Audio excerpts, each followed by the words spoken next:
Hey everybody, hope and pray that you're doing well today as we come to our word from the word. And today, that word is bitter. Bitter. Now, we were better yesterday and bitter today. So what changed? Well, let's jump right in. And Jonah chapter 4, as we're drawing near to the end of the book of Jonah, starting in verse 7, reading down to verse 9 today. But as morning dawned the next day, God prepared a worm, and so it damaged the plant that it withered. Now, this is the plant that God had prepared and gave shade to Jonah. In verse 8, and it happened when the sun arose that God prepared a vehement east wind, and the sun beat on Jonah's head so that he grew faint. Then he wished death for himself and said, "It is better for me to die than to live." Then God said to Jonah, "Is it right for you to be angry about the plant?" And he said, "It is right for me to be angry, even to death." Now, it's something, right, to think that yesterday he was better because he was grateful for this plant. And, I said that today he is obviously bitter as he gets up the next day. And you say, okay, what changed? I mean, let's think about this, and I pray you'll see the application to us as we go along, and then we'll point that out at the end. But what changed? I mean, God was still in control. God was still faithful. God was still a loving and merciful and gracious and patient God. None of that had changed. I mean, look at all that Jonah had experienced, all the grace that he had received throughout this whole process. But yet the grace that he was not willing to extend, the mercy that he was not willing to extend. And as I said, so what changed? Oh, right, that's right, the circumstances changed. And how often you and I, we go on these roller coasters of emotions in our relationship with God, and it's based on circumstances. Now, see, there's a problem with that because when our relationship with God and the way that we feel towards God is based on our circumstances, I can tell you now, you're going to be upset a whole lot of times. Because, yes, we know that Romans 8:28, that all things work together for good. Well, who's good?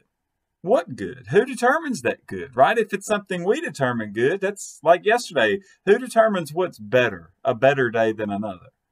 Is it our standards, or are we going by God's standards? See, here, as Jonah is, remember what Jonah's doing. Jonah is still pouting and upset and angry with God because God's not going to destroy Nineveh. And he's still sitting there like, maybe I really didn't hear what he said, or maybe he really didn't mean that, and he's really still going to destroy Nineveh. So I'm going to sit here in my misery, in the heat, and in this extreme weather, and, builds himself a little shelter, a little makeshift shelter. And then when God gives him this plant to give him shade, he is so happy and grateful. But now he wakes up, the plant is gone, and now the sun is coming. And you see, God prepared, again, he prepared the fish for Jonah, and then he prepares the plant. But now we see today that he prepares a worm that ate the plant and withered it away. And then he prepares this violent wind to come in. And what would happen is, just a little side note here, look, it would make it's like a scorcher is what they would call it. It could raise temperatures as much as 10, 15, 20 degrees in just a matter of moments. It would just take out all the humidity out of the air. And, as we laugh and say, oh, well, it's a dry heat. Well, yeah, but 130 is still 130, whether it's dry heat or not. So the wind blowing, it was just wearing on him and wearing him down physically. Now, there's no question that he is in physical distress, I'd say, throughout all of this. But it's, as I just said, just maybe it's his misery upon misery, right? He's already upset and angry with God because of the Ninevites. Now he's angry and upset with God because this plant. Now, God is going to use this as an example, and that'll be tomorrow. We'll really look at how he illustrates this for Jonah. But before we get that far, I want us to think, God asked him again. He says, look, are you right to be angry? And Jonah says, yes, absolutely. even to death. I mean, he's already gotten to the point where, again, I call it kind of suicidal, where he's like, look, I would just assume you just take my life than me go on living like this. He'd already said this once in this chapter that, look, he hated the Ninevites so much that he didn't want to go on living, seeing them be free. And now he's like, I don't even want to live at all myself. God, just take me out. And I mean, this is supposed to be a man of God, right? This is the one that's proclaiming God's truth. He's proclaiming the word of God. He's supposed to be a child of God. He is a Hebrew that fears God, is what he told the mariners, remember? So how in the world could he act like this? How in the world could he go up and down and back and forth so quickly?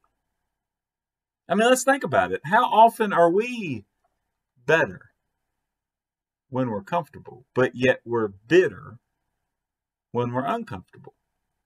Now, I know one thing that we're all, probably have grown weary about hearing and talking about, but it's still right there in front of us all the time, is the COVID pandemic. Right? How many of us, and this is just a little side note here. I honestly believe that there's a lot of ways that God has allowed COVID to wake up the church. And he's trying to, like Jonah was asleep in the boat, right? And and the captain comes and says, "Arise, O sleeper." And I believe it's some of that God is allowing this to happen to the church. So he's trying to get our attention that, look, we can't keep doing things the way that we've always done them. We've got to go forward and not be asleep, just going and coasting and going through the motions. Now, and I don't want you to, I'm not brushing off the any of the deaths that go along with COVID or even, so many theories out there, and we're not downplaying that at all. But I believe that in everything that God allows to happen, there's a point and a purpose behind it. And there's a lesson for us to learn. And I believe that one of the great lessons we can learn from this is, one, God is still in control. But the other is that, man, sometimes God allows these things to happen to wake us up. Just like he allowed the storm to wake Jonah up. He allowed this plant to die. And this wind and the pain and physical pain and suffering that was going along with it, he allowed it because he was trying to get Jonah's attention, just like he's trying to get ours. But if we're not careful, we're going to be just like Jonah, and we're going to miss the point. We're going to miss the lesson. Right? Jonah went from being angry to being grateful. I mean, this is all just in chapter 4. You don't have to look anywhere else. He went from being angry, very displeased with the Lord, to grateful for a plant that provided shade. Right back to being angry and upset with God, even to the point of death. Why? Because his circumstances changed. Because his comfort level changed. And to me, that means that, a head change had happened. A way of maybe in his mind, circumstances had changed, so things were better. But because there was never a heart change throughout this, I think he was grateful maybe with his lips, but he wasn't really grateful with his heart. Because if he was, even when it was gone, he still would have been grateful for the time that he had the shade.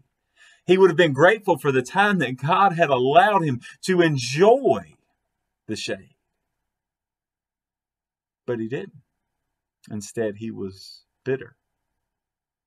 But just as sure as you and I are sitting here today, and yeah, we may not be sitting out in the desert.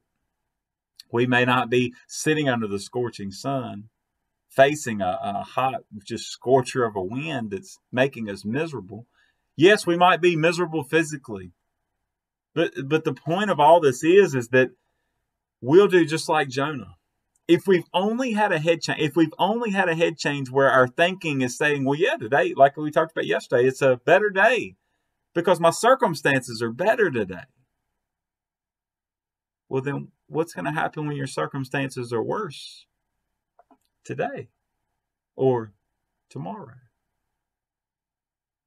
See, if you too find yourself going from better to bitter only when your circumstances change, then the next question that you seriously need to ask yourself is, Not has there been a mind change or a head change where you were thinking about these things, thinking about your circumstances, but most importantly, has there been a heart change in your life? Has there been a moment where you've allowed God to change your heart? And even after salvation, are you still allowing Him to mold and make your heart into who He would have you to be? Because see, a heart that chases after God is not a heart that is better one day and bitter the next. No, it's a heart that's better because it trusts in the Lord in any circumstance, in all circumstance, in the hills, in the valley, on the hills, on the mountaintops, or even in the valleys. So today, I'm just going to simply leave you with this question. Are you better or are you bitter? God bless you, and I pray that you do have a great, great day.